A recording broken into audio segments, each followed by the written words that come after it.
Hi there, I'm Steve Payne from www.safatloss.com in San Antonio, Texas.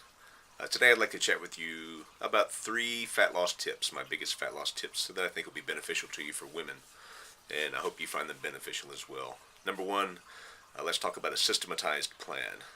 And a lot of times this is the part where women grit their teeth and envision intricate ways to execute me.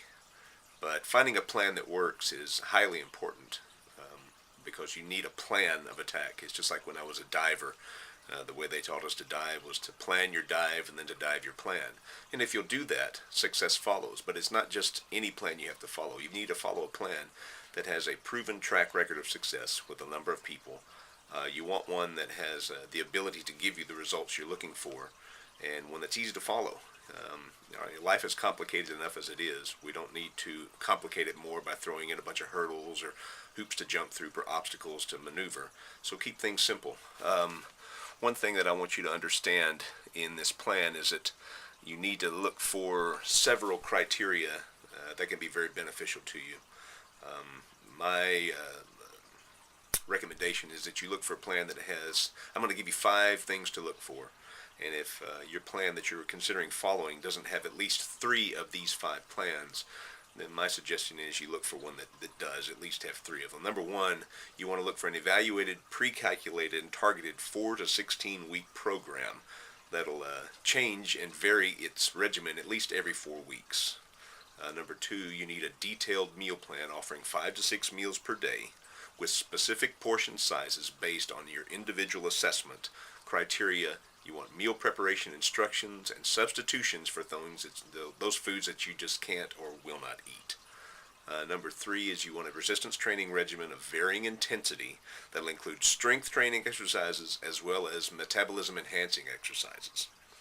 Number 4, you want a detailed and specific cardiovascular training program designed to elicit the extended post-exercise oxygen consumption, or EPOC.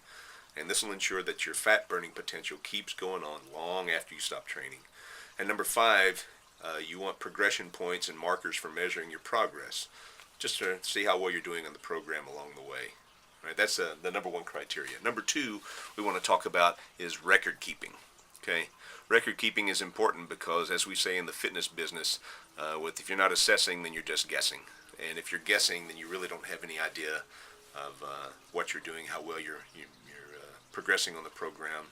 You have no real basis for knowledge of what you're following and what you're not following. So keep your record. A lot of times when clients will come to me and they'll tell me complaining or just frustrated that they're not losing weight, the first thing I'll ask them is, well, show me your meal plan, and they can't do it.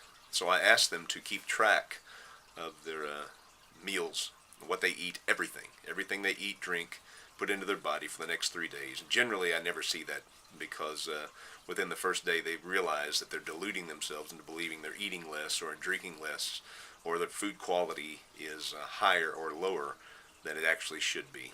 So keep track of those preparations. The other thing along with that line is, if you are following a meal plan and you're keeping track as you eat along with the meal plan, if you're following the meal plan and keeping track records or keeping records of what you're doing, then you can ensure yourself specificity to that program. As long as you're on the program, you're working the program. But once you deviate from that, then you're not working the program anymore, and all bets are off. So keep track, write everything down. It's just a good way of keeping score. The third thing we're going to talk about is patience, the dreaded P word. I know patience is a virtue with a lot of people, but you know, it's a hard thing to stomach. Nothing in nature happens quickly besides a hurricane and a tornado, and we know how much damage those things do. We don't go from being infants to adults overnight. It takes 18 years, and I know you ladies think in some cases of us guys it may take up to 40. But generally speaking, in its purest sense, the slower you take the weight off, the longer it'll stay off. And I know there are some rapid fat loss programs out there, and those are really a good kickstart. But for the long term, they're not going to work. It's a short-term program. So long term, you want to take the weight off, especially if you're a beginner or a newbie to the weight loss and resistance training program. You want to take the weight off slowly because that ensures that you're acclimating into a program at a regimented pace, and you're not rushing into things. You're not dropping muscle tone. You're not dropping bone density. You're just indeed dropping fat. Okay, so be patient. It takes time. You also want to do a goal setting program where you can sit down and evaluate your goals, and it's very important to have patience with that.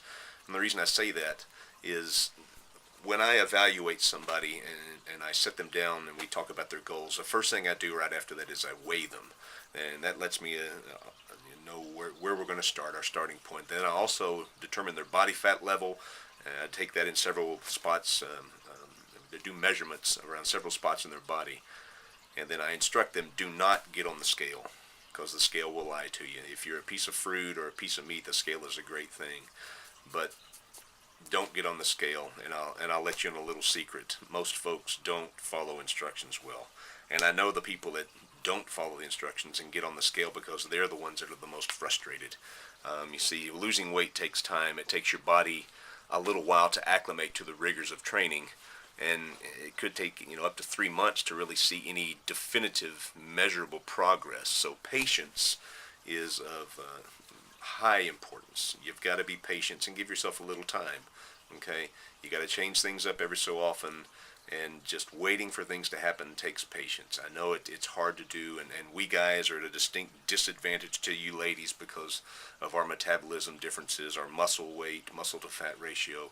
So yeah, we quite often lose fat a lot faster than women do, and it's not fair, and I know, but it happens. It'll happen for you if you have patience and consistency and put effort into everything you do. The magic will happen. If you want to really see fat loss to a high degree, there's several things you've got to avoid. And the 3 things that I would recommend you to avoid, number 1 would be steady state aerobic training. Don't jump on the treadmill and just run for 30 minutes at 3.5 miles per hour. You're spinning your wheels. You're wasting your time. A better way to do that is to find a quality interval, a varying interval training program, and follow it. Interval training has been shown demonstrably over and over and over again a number of times to be much more successful to your fat loss goals than just getting on a treadmill or a stair climber or an elliptical or a bike and just riding for 30 minutes. That's a waste of time, so please don't do that. The number 2 thing is you've got to clean your diet up, and specifically you got to avoid things like high fructose corn syrup. You've got to avoid things like processed starchy carbohydrates, sugar, sugary drinks, things like that. You got to, eat, like I tell all my clients, is eat it like God made it. If you'll do that, you'll never go wrong. I mean, there's a reason we have flowing streams of water and not 7-Up. There's a reason that, you go to a tree and you can pick a pear and you don't pick a donut, all right? Those things are the more natural, so avoid all that processed stuff. Like Jack LaLanne says, if the hand of man has been on it, avoid it. There's a reason for that. And the number 3 thing to avoid, I'll have to think of this. Edit right here. The number 3 thing to avoid is negative people. Don't let negative folks get into your head, because people will bring you down. People will try to stifle your progress, and they may say that it's good intentioned. Oh, they're worried about you. Are you sure it's right? Are you sure you're okay? You're losing an awful lot of weight. Are you feeling well? Are you sure you're not sick? God, look at you. I wish I could look as good as you. Things like that are just subtle ways of bringing you down and keeping your mindset from the positive, beneficial things that you're striving for. So just get the negativity out of your life. And I have a success story. It's a woman named Sharon. I'm so proud of her. She's 60 years old. When she started with me, she was probably not immobile, but she wants to be. She's a dog agility trainer. She runs Jack Russell Terriers, competes at a high level with Jack Russell Terriers, but she wasn't in the greatest shape of her life. She wanted to do better, so she came to see me, and we began to work. Working first on mobility and agility, and after that we began work more on body fat. She went from 185 pounds. She's now at about 150 pounds. She's about a height of 5'7.5". She's strong. I've got her doing deadlifts with about 180 pounds.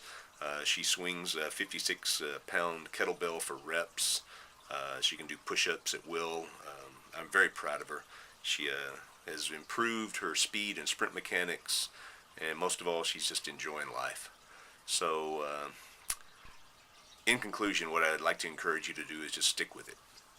You follow the program, keep track of your records, find a plan that works well, and have patience, and you're going to do great, I promise you.